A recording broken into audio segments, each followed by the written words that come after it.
Welcome back. So, Big Brother Naija season 10 just ended some few days ago. But during that season, there was a dramatic altercation that occurred, which culminated in one of the participants, known as Faith Adewale, aka Purple, being disqualified from the Big Brother Naija season 10. And this altercation happened between Faith and another housemate called Audusin Farida Ibrahim, aka Sultana. So let's just call them Faith and Sultana. Now, in this episode, I'm going to go into the details of what happened because it led to a form of assault.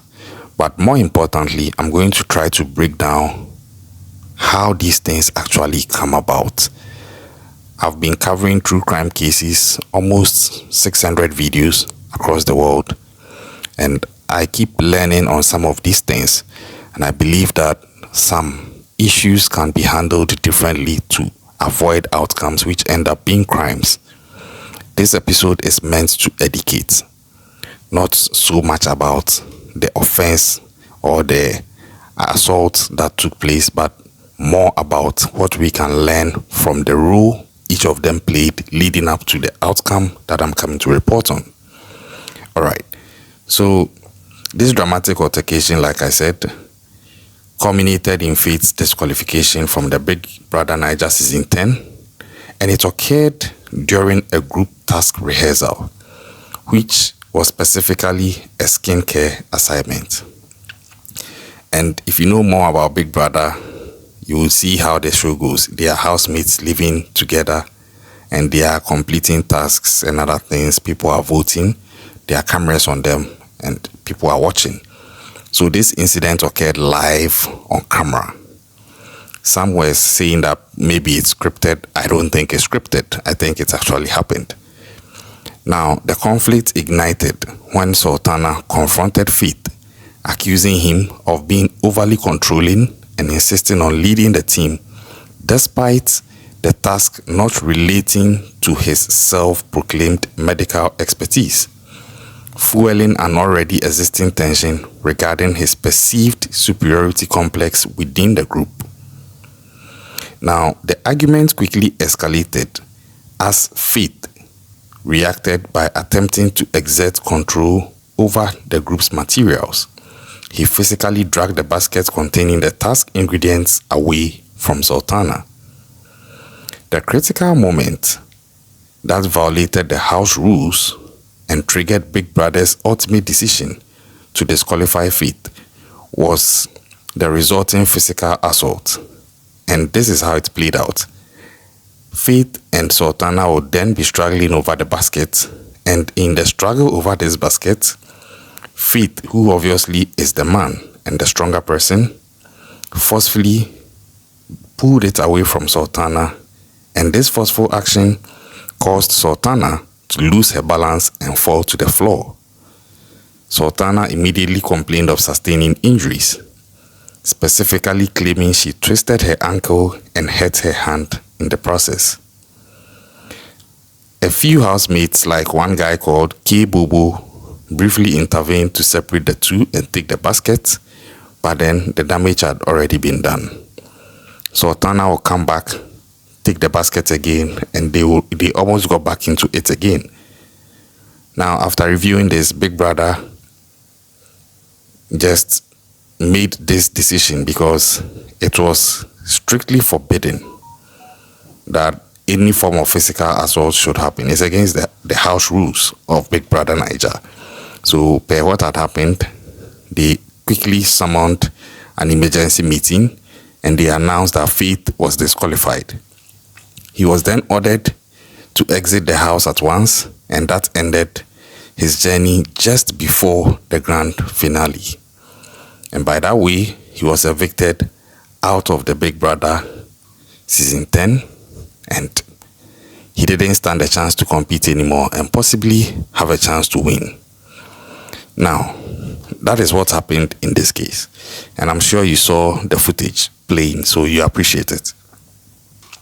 Now, let's get into the dynamics of what actually happened, regards to the personalities, regards to the processing, regards to the emotional intelligence, regards to the temperaments, regards to the escalation and expected de-escalation.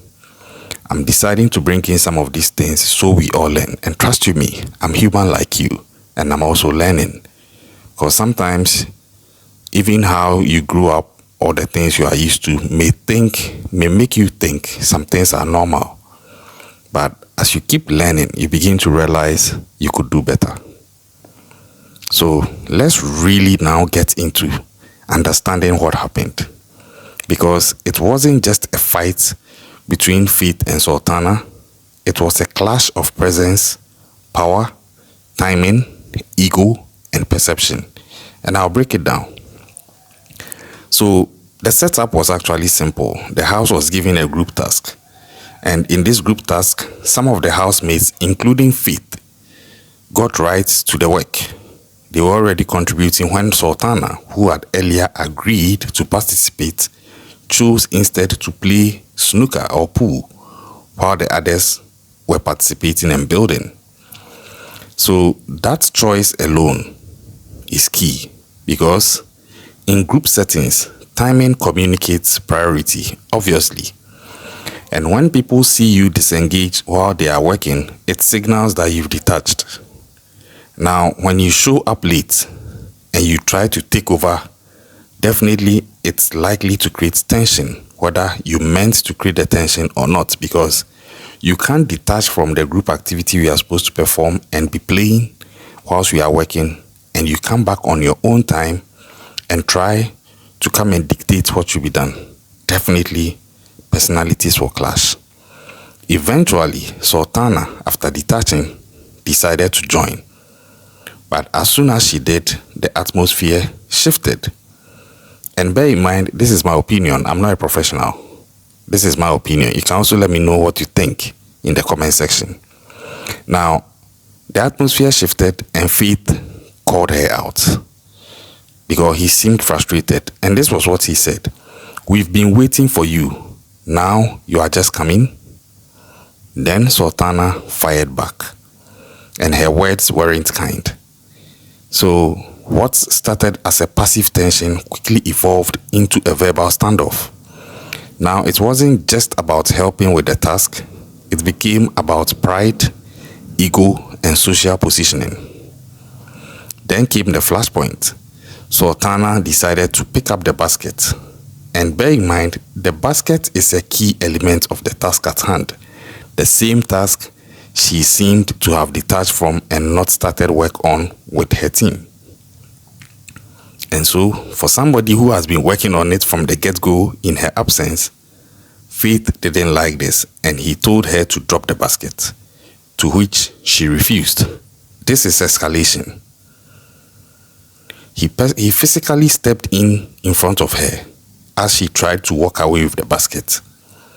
And just like that, they both started dragging the basket. And it was locked in a tug of war that had nothing to do with the task itself anymore. So you see, at this point, the basket wasn't just an object, it was a symbol of control. Now for Faith, the basket represented order, because he had been working on it with his team, and he seems to have this leadership mindset, and he wants things to go the way they are supposed to.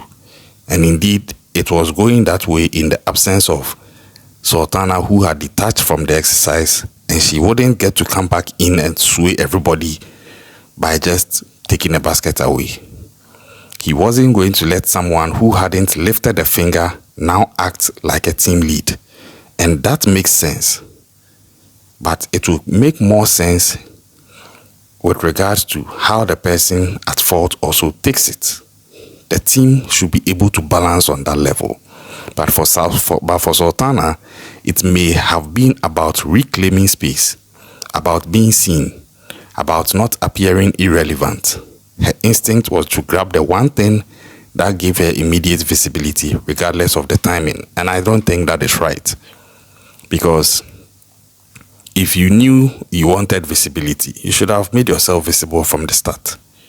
As a team player, you don't abandon the team and come back and want to superimpose yourself because you want to be seen. And the struggle intensified. Faith at a point yanked the basket fiercely, and unfortunately, Sultana fell. That was the breaking point. It had gone from disagreement to physical conflict. But guess what? That didn't even end it, because Sultana came back and grabbed the basket again, and Faith followed and took it back from her again. This wasn't about contribution anymore. It was about dominance. Two people caught in a psychological feedback loop, with none of them willing to lose their ground. The basket, which was once a neutral prop to bring the team together, had become the flag of victory in a war of ego between two people. And now, here's the truth I would want to share. Faith was disqualified, but I think that both of them were wrong, but not equally wrong. Yeah, so Faith crossed a line when he yanked the basket so fiercely, it caused Sultana to fall. That moment reflects emotional intensity, a failure to de-escalate, and a reactive behavior under pressure. He let his frustration dictate his actions, and that is not excusable in any way. But guess what? His reaction was not unprovoked. Why do I say this? It's because Sultana triggered the disruption by arriving late, ignoring the natural order of work already in place, and also trying to take charge without reading the energy in the room. She didn't blend in, she tried to control.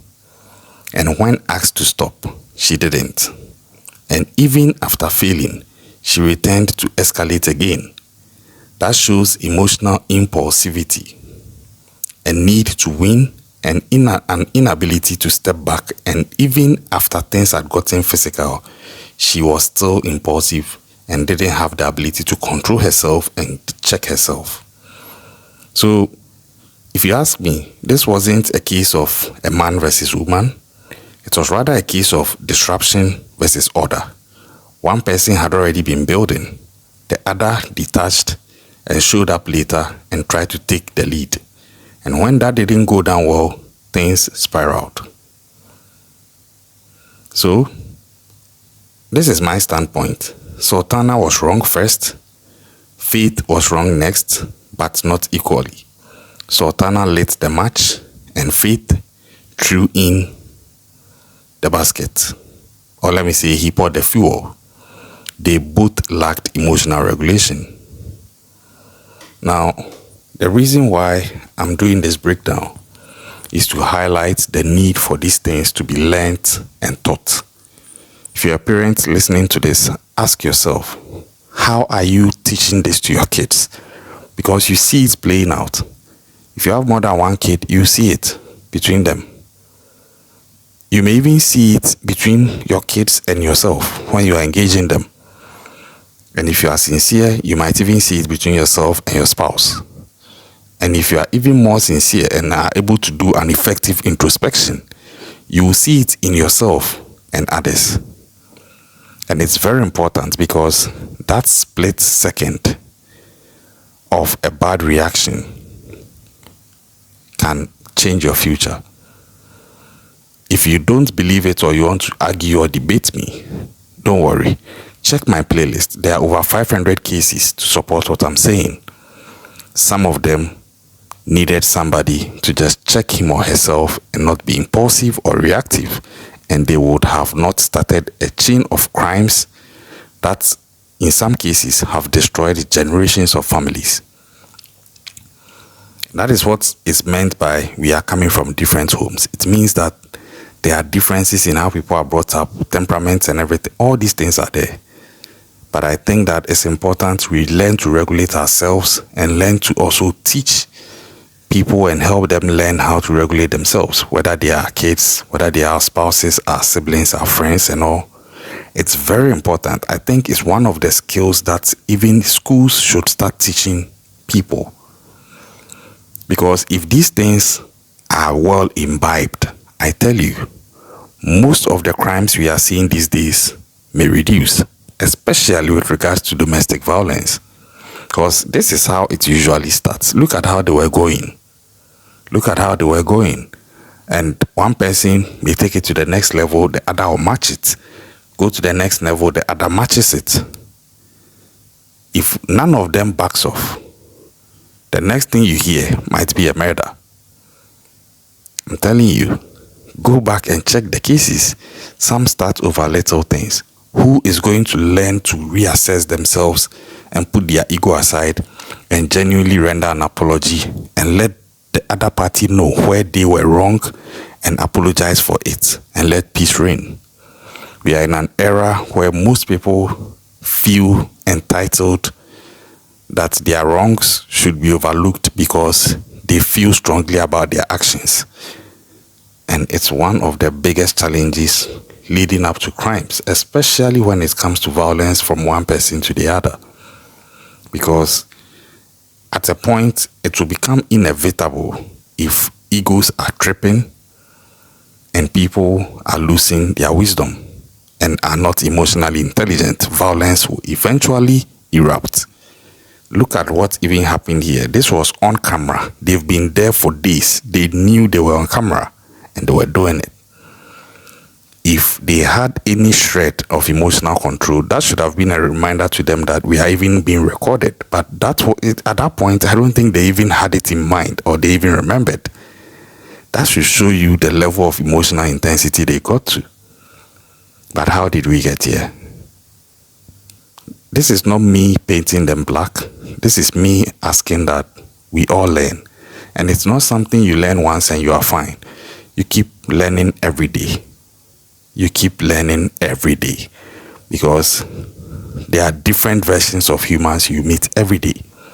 You work on yourself so that you are well prepared and equipped adequately, that no matter what is thrown at you, you don't add fuel to the fire.